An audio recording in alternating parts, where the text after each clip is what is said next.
Okay, good morning everybody. I thought I would do a car vlog while not driving, just so I've driven out to a place where I'm going to go into a store in a moment, and now I'm just parked here in a reasonably quiet spot, even though there's plenty of traffic going past us. You could definitely hear some traffic sounds.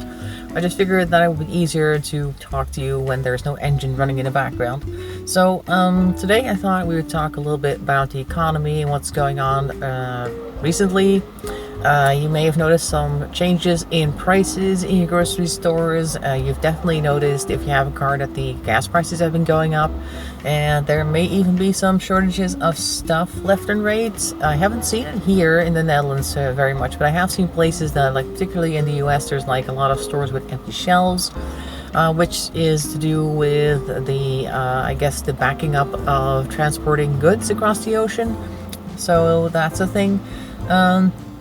But there's different reasons for both of those, obviously. And there's another thing I wanted to talk about. I think I'll start with that. And that is the situation in China with two of their largest real estate companies. One of them called Evergrande, and the other one's Fantasia, I believe. Now, these two have missed some pretty substantial payments that they needed to make. And for some people, a substantial payment is $500, and for other people, it's $50,000. And for Evergrande, it was, I think, over 300 million, something like that. So pretty substantial payment that they missed.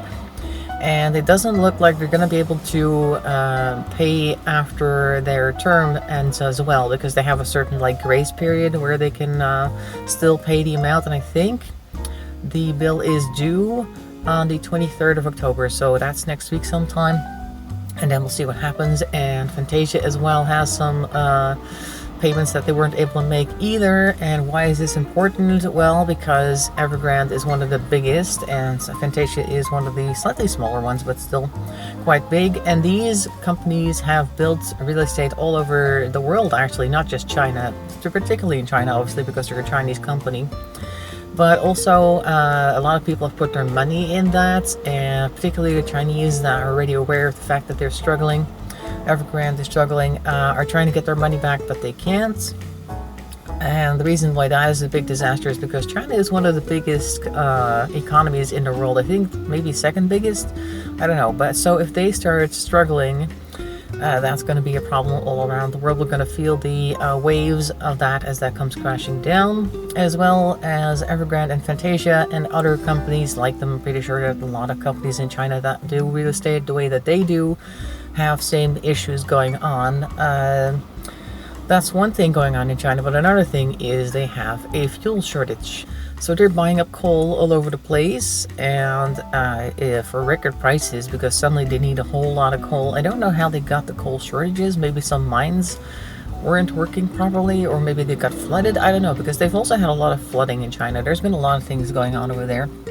But like I said, China is one of the biggest economies in the world, so if they start to fall and they have a huge crash in their markets and all of their prices go crazy and everything else goes wrong, we're going to feel the effects of that as well, because the global economy, you can't just have a country with a lot of money sitting there crash and then nobody's going to feel anything about that. We're going to see that in our own stock markets, we're going to see that in our prices, and we're definitely seeing it already, I believe, in the stocking of store shelves. But like I said, in the Netherlands, we don't really have that effect yet. Although the other day I went to the grocery store just for my regular things, and I just needed like a roll of sandwich bags, and all the sandwich bags were gone. So that was really strange. There was only like freezer bags left, and I thought that's a really weird item to run out of stock of. Like, who goes out and buys tons of sandwich bags? What's that all about? And back in the day when that Evergrande ship was blocking the Suez Canal, like a while after that, you couldn't get baking soda anywhere. I tried different stores. Nobody had baking soda. And people are wondering what Christmas is going to look like, because it's very difficult to get stuff shipped right now, because there's like a lot of ships that aren't able to go into port. They have a lot of stuff on them, but they're not allowed to dock anywhere. Also, again, relating to China, who is now very strict when it comes to COVID testing. If the people on board cannot test for COVID, or the COVID test comes back positive, then the entire ship is not allowed to dock, and the people are not allowed to leave it. So there's like ships just floating around in the ocean that aren't allowed to go anywhere. So they're like backed up. And I think also because of the fuel shortage in China, factories aren't allowed to run as many hours as they normally would, so they have less production, and with less shipping, that creates shortages elsewhere. So now would be a good time if you were a factory owner to pull your stuff out of China and put it somewhere else. Preferably in your home country, that'd be great. Like, we probably should start producing more things locally, because sure, China was very convenient for a lot of companies to have their stuff produced in because it's cheap labor and stuff like that.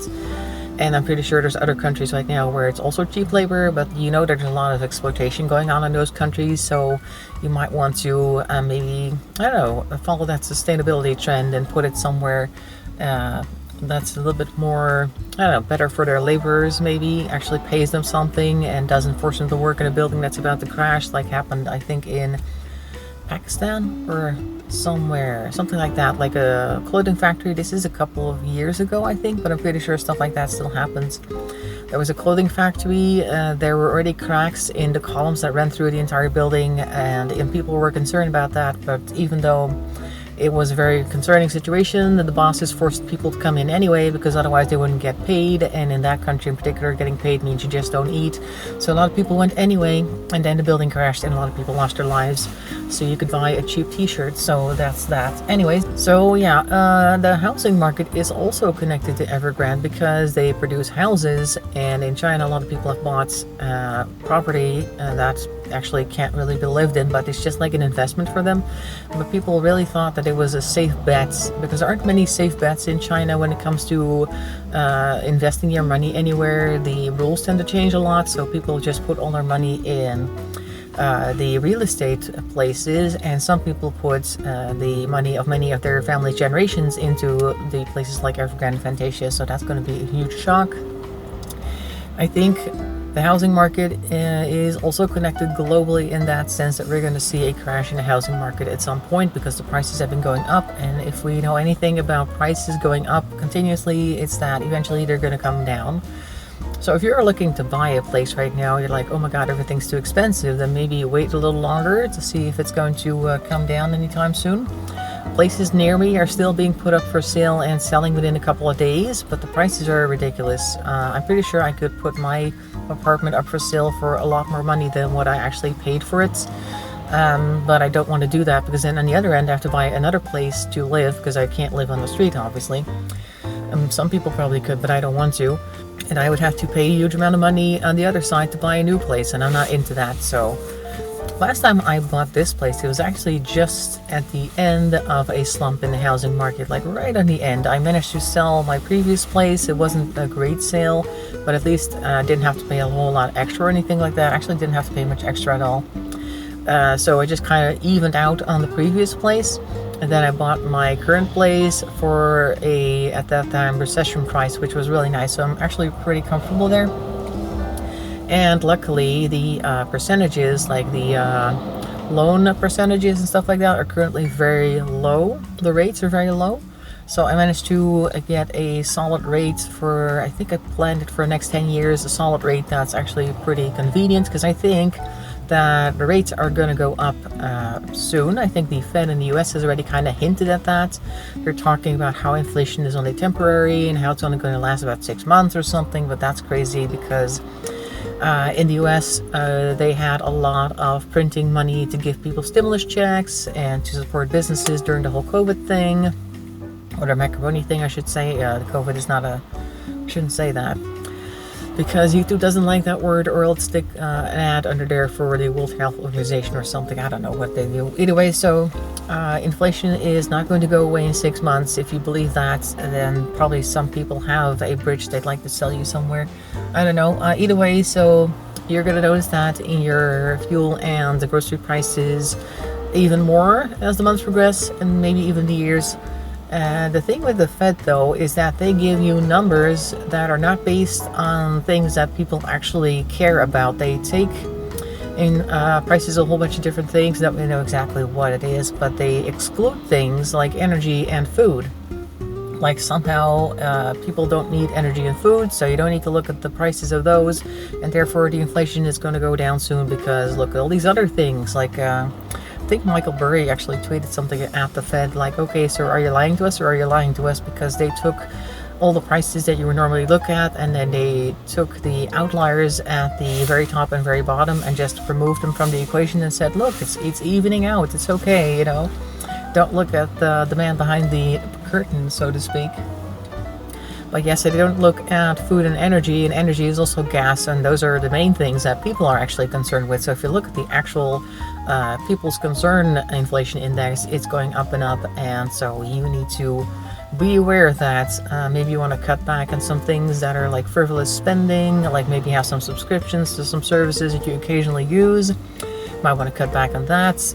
And figure out your housing situation. Can you still afford that if the price starts to go up, if the rates start to rise? I don't know if you have a house or something that has variable interest rates, because you might want to lock them down while they're still low, because otherwise you might end up in a lot of trouble.